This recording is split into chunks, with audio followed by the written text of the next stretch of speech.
Okay, good morning, John and Gail, and of course, Mary Lou. My apologies for the delay in connecting with you regarding some of the change suggestions that I had made in the introduction to Joan Ulrich. I had sent Joan the collection of pictures that Pat was able to take, etc.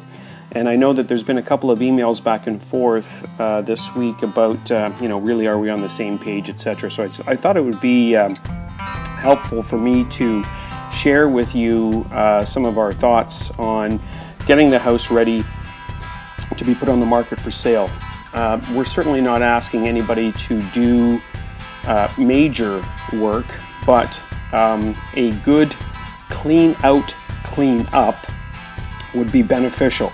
So from this, and you'll see my little pointer, so we have stuff that's, on the table. The table and chairs itself could actually stay, but I would actually clear off anything that you see on counters, anything that is hanging, the bric-a-brac that you see here and down the side and along the cabinets. If there are bulbs out, especially in a vacant house, changing the bulb is helpful. A clean white fridge, so all of the debris that you see, that is the fridge magnets, etc. That gone, the box is gone, no tea towels here, nothing on the stove, nothing on the wall here. Even this particular microwave can be removed. I would make sure that any blinds that are operational at this point are actually drawn down but open. Anything that is on the ground that needs to be removed should be.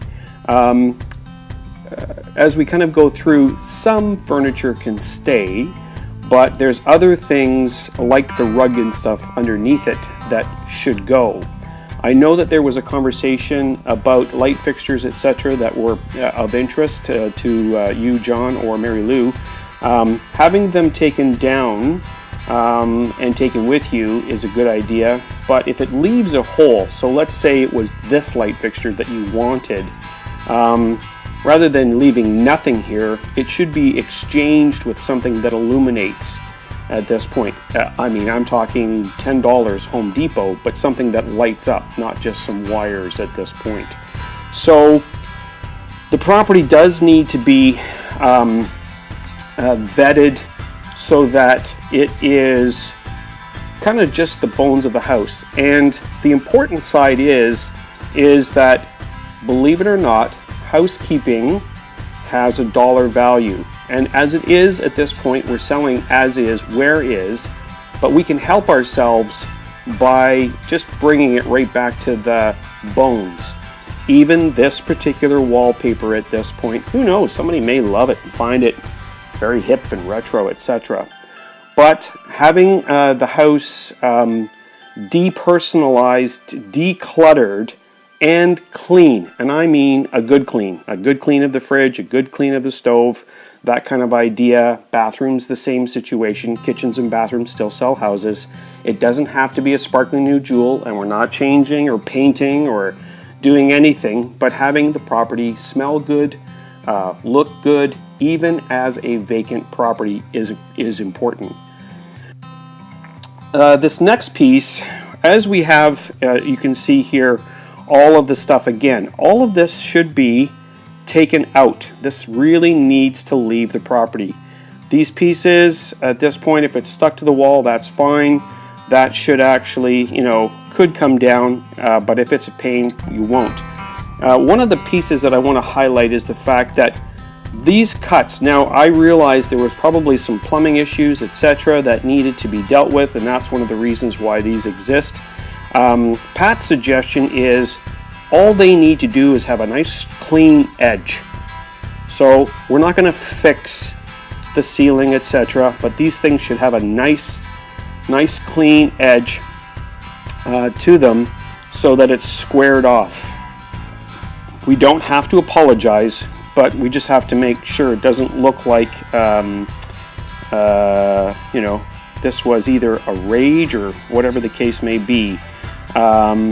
when you square it off properly with a nice square edge, at this point, it was purposeful. It was either they had to fish, wires through, or they had to remedy a plumbing defect, or whatever the case may be.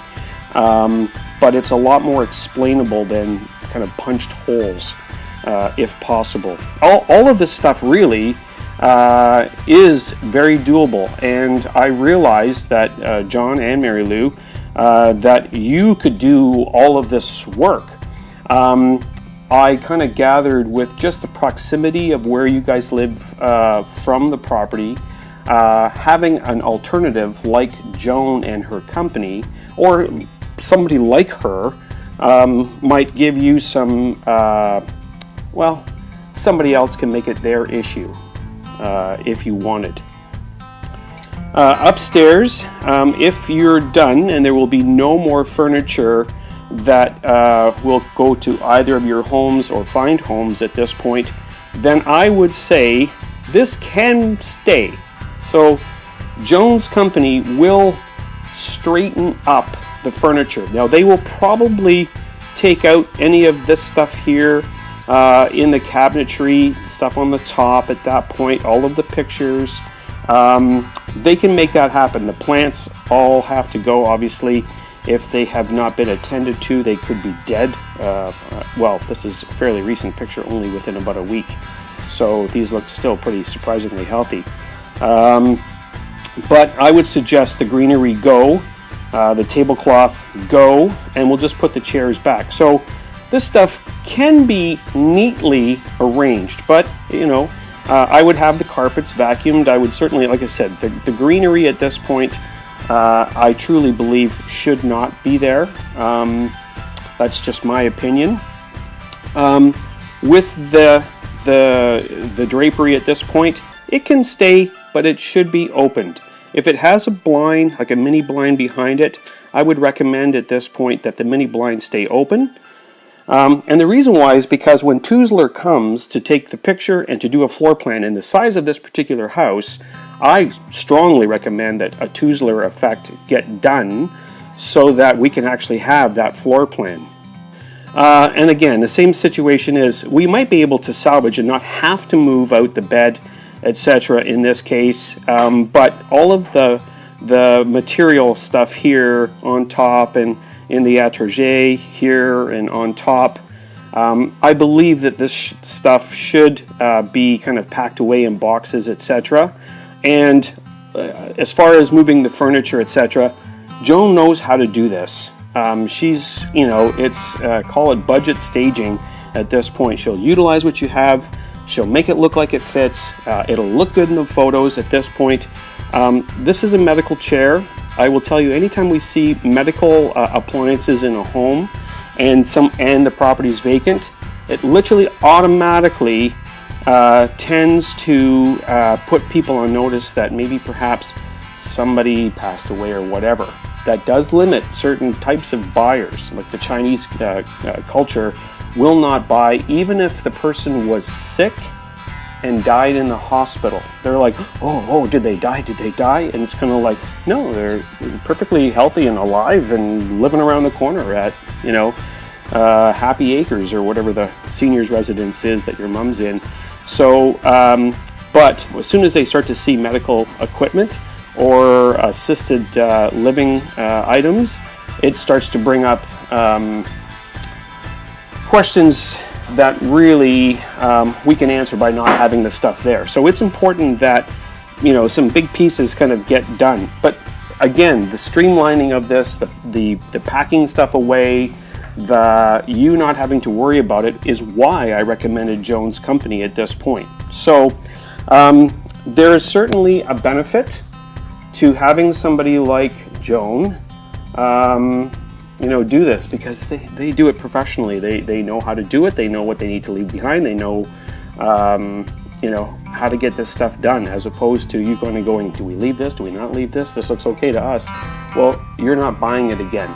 Joan is not only a senior relocation moving specialist, she's also a real estate agent. So she understands why certain things get done. and the timeliness of them, and the fact that it's for pictures, etc. And pictures are quite forgiving. We could have a big stain on the carpet. You wouldn't see it in a photo. So these are the reasons why I'm fairly vocal about the fact that this is a great prep solution, really, and not for a lot of money, that will help us get better dollars. Anyway, any questions? I'll be around later this evening and we can certainly chat. Thanks.